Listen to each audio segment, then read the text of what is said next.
എല്ലാവർക്കും എൻ്റെ പുതിയ വീഡിയോ സ്വാഗതം. ഞാൻ ചോക്ലേറ്റ് അൺബോക്സിന്റെ സെക്കൻഡ് പാർട്ടായിട്ടാണ് വന്നിരിക്കുന്നത്. അപ്പോൾ നമുക്ക് അൺബോക്സ് ചെയ്യാം. ഞാൻ എടുത്തേക്കുന്ന സാധനം എന്താണ്? ഇതാണ് ഡയറി മിൽക്ക് ആണ് ഞാൻ എടുത്തേക്കുന്നത്. ഡയറി മിൽക്ക് ഓറിയോ ആണ് ഞാൻ എടുക്കുന്നത്. അപ്പോൾ നമുക്ക് ഇവനെ ഒന്ന് അൺബോക്സ് ചെയ്യാം ഫ്രണ്ട്സ്. അപ്പോൾ ഫ്രണ്ട്സ് ഞാൻ അങ്ങനെ അൺബോക്സ് ചെയ്യുവാണ്. ഞാൻ സിസേഴ്സ് ഇട്ട് കട്ട് ചെയ്യുന്നുണ്ട്. അപ്പം ഞാൻ ഭയങ്കര എക്സൈറ്റഡിലാണ്. എനിക്കത് ഇങ്ങനെയാണ് ഇരിക്കുന്നത് കാണാൻ.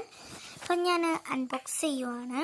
അപ്പം അത് ഓപ്പൺ ചെയ്ത് നോക്കിയപ്പം ഫ്രണ്ട്സ് കുറേ പീസസ് ഇങ്ങനെ കിടപ്പുണ്ട്. അപ്പോൾ നമുക്ക് അതിങ്ങനെ എടുക്കാം. അപ്പം ഞാൻ ഒന്ന് എടുത്തിട്ടുണ്ട്. അപ്പം നമുക്ക് കഴിച്ച് നോക്കാം. അപ്പം ഞാൻ അത് ഓപ്പൺ ചെയ്യുന്നുണ്ട്. സാധാ ഡയറി മിൽക്ക് പോലെ തന്നെ ഫ്രണ്ട്സ്, ചെറുതായ ഒന്ന്. അപ്പം അതിൻ്റെ അകത്തുണ്ട് ഫ്രണ്ട്സ് ചെറുതായിട്ട് ഓരോ പീസസ് ഇങ്ങനെ വരുന്നുണ്ട്. കിട്ടില്ല വരുന്നു ഫ്രണ്ട്സ്. എല്ലാം ട്രൈ ചെയ്ത് നോക്കണം ഫ്രണ്ട്സ്. കിട്ടില്ല, സൂപ്പർ. ഇന്നത്തെ എൻ്റെ വീഡിയോ ഇഷ്ടപ്പെട്ടെങ്കിൽ ലൈക്ക്, ഷെയർ, സബ്സ്ക്രൈബ്. തേർഡ് പാർട്ടായിട്ട് വരാം.